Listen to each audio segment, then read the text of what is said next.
Well, everyone, let's start out with the good news. The car turns on. It drives, it goes, it's working. In other news, I do now know the problem. And the problem is that I don't just have one issue in this car, I have 4. There are 4 things simultaneously going wrong in this car. Let me update you on how we got to this point, okay? I called my dad again, and I was like, long story short, he was like, well, I think you need an oil change. And I was like, I really don't think this is an oil change related issue. But I digress.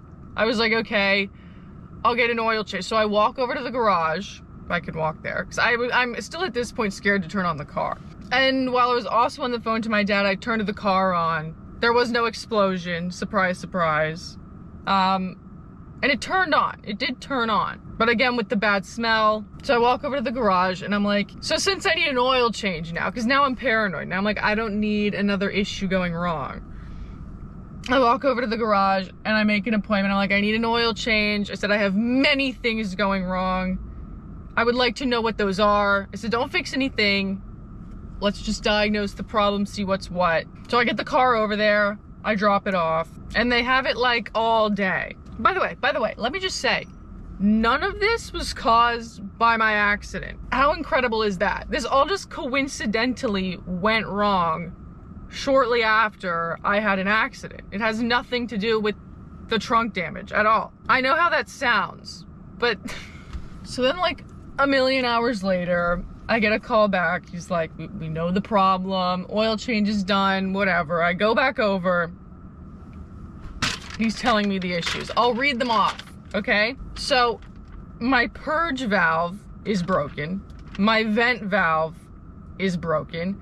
My O2 sensor is broken. And I also have a left axle issue. So a multitude of things, as you can see. Now the good news is, he did fill up my tires, so that issue is now sort of fixed, although he did not know why they were losing so much air.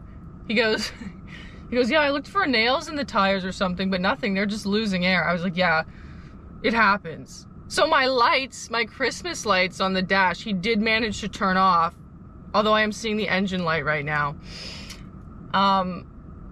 It was off. Even though none of the issues have been fixed. As it says, customer declined any repairs at this time. Yes, I did, because I just had to pay $250 for an oil change and a diagnosis. Oh, I gotta get the air on in this car for a second. So I have to say congratulations to everybody who guessed that on the previous video, because a lot of you were telling me that that was maybe the problem, and you were right. I was also told that I will not pass an emissions test with all of those things broken, which means, of course, that my bid for a new registration is no longer.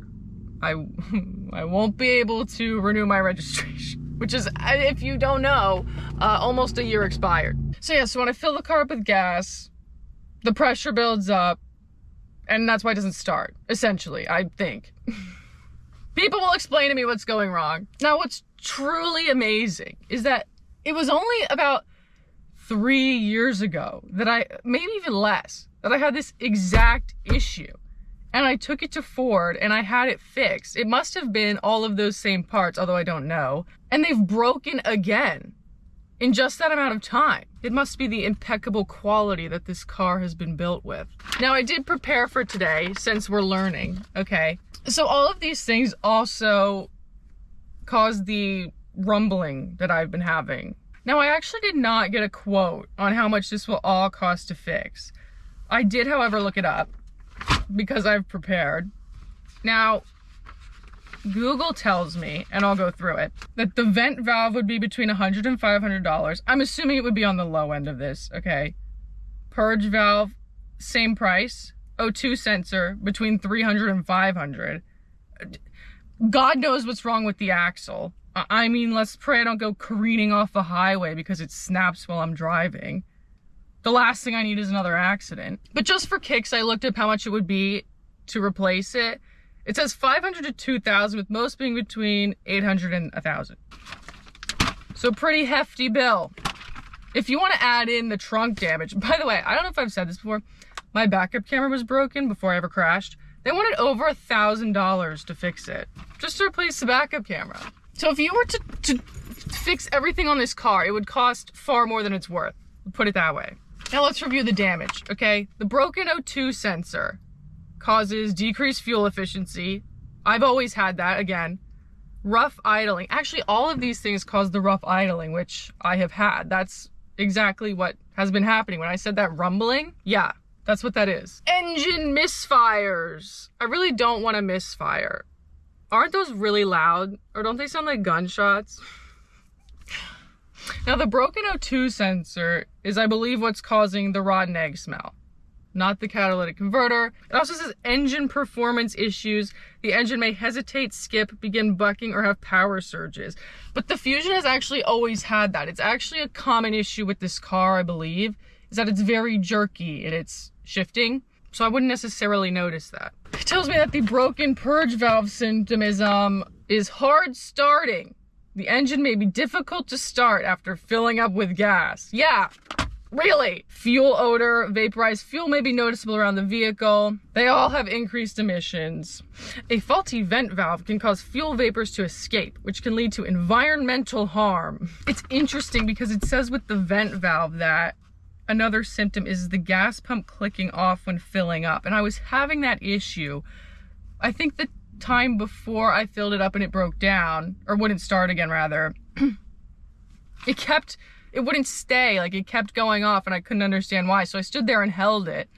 But it makes sense that that would be why now. Front axle issues can cause a variety of problems, including vibrations, noise, and loss of steering control. Well, that's good. Consequences. Wheel lockup. A catastrophic breakdown of components can cause the affected wheel to lock up. Front axle failure can increase the risk of rollover accidents. Well, I, for one, feel incredibly safe driving this bomb. So these are my problems. They're not going to be fixed. I do need a new car. I'm sure the car shopping saga will begin soon. As you can see, I have a quality vehicle. Not one of my choosing. I do just want to say, I did not choose this car. It was given to me. I would never buy such a thing. Of course, I am glad I have a car, but now I am suffering the consequences of someone else's poor choice. By the way, the car only has 76,000 miles on it, which for an over 10-year-old car is not that much. Not only is it not that much, but it's not that much to be having all of these problems over and over again. We can start up the car. I wonder if you'll be able to hear the rumbling. I would doubt it, but I'll prove that it turns on.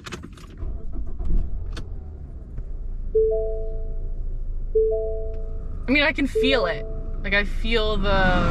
Oh! Yeah, I really doubt you'll be able to hear that, but there is a rumbling, and if I put the window down, there's actually a bit of a clicking as well. Like a rapid, like...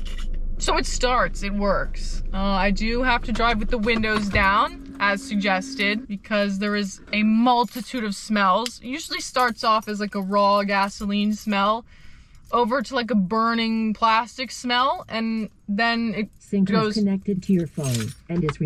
What can you do? Yeah, I have driven it since the diagnosis, and the smells are they're present. For sure. It is what it is at this point. Not fixing it now, so. Okay, well, a lot of you were correct about my car. We now know all of the issues. Thanks for watching. I'm sure more will go wrong soon at this rate, so I'm sure we'll be back doing this. I'll see you next time. Bye.